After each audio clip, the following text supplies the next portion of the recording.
Half an hour ஆயிடுச்சு friends. எப்படி இருக்குன்னு பார்க்கலாமா? நீங்கள் வாஷ் பண்ண போகிறதுக்கு முன்னாடி கம்பல்சரி எல்லாருக்கும் ஒரு ரிக்வெஸ்ட், கண்டிப்பாக காலில் செருப்பு போட்டுக்கோங்க. ஏன்னா இது வந்து ஆசிட் இல்லைங்களா? ஸோ நம்ம காலோட பாதத்தை பாதிக்கிறதுக்கு வாய்ப்பு இருக்குது. கண்டிப்பாக எல்லாருமே செப்பல் போடுங்க. இப்போ நம்ம விட்டுட்டு போன பாத்ரூம் அப்படியே இருக்குது. இருங்க, கொஞ்சம் தனியாக தெரியும், ஒரு க்ளீனாக போடுவோம்.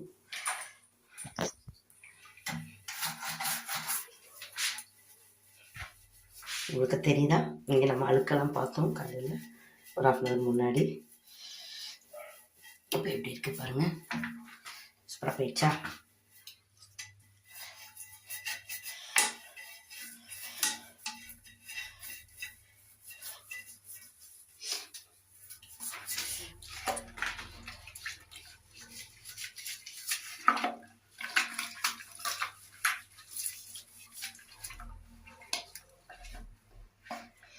ரொம்ப எல்லாம் ப்ரெஷ் பண்ணல, ஓரளவுக்கு நம்ம டாய்லெட்டை க்ளீனாக வைக்கணும் இல்லையா? கொஞ்சம் நம்ம எஃபர்ட் போட்டு தான் ஆகணும்.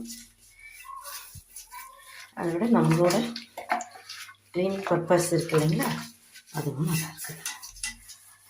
இன்னுமே எனக்கு உடம்பு இன்னும் சரியாகல ஃப்ரெண்ட்ஸ். அப்படியே கொஞ்சம் கொஞ்சமாக எழுந்துச்சு வேற எல்லாம் செஞ்சுட்ருக்கேன்.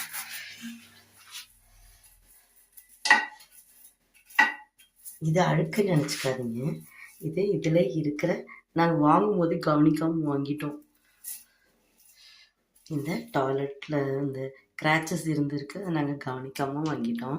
இங்கே அழுக்கு இருந்தது பார்த்தீங்களா? நீங்கள் அப்பா இருக்கிற வீடியோ எடுத்து பார்த்தீங்கன்னா தெரியும். ஃபஸ்ட் வீடியோ ஃபுல்லாக போயிடுச்சு.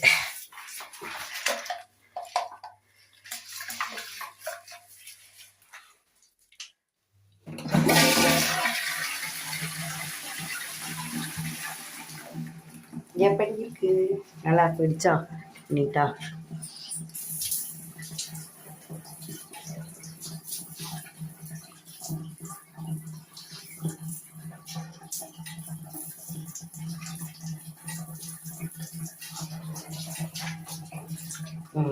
சூப்பரா இருக்கா?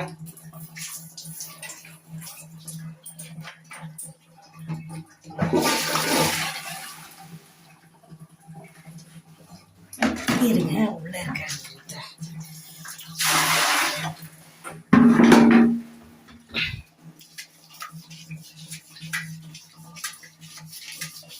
டோட்டலாகவே போயிடுச்சு பாருங்கப்பா. ஓகே, நல்லா நீட்டாக. ஓகே, இப்போ டாய்லெட் ஓகே, பாத்ரூம் பார்க்குறாங்களா?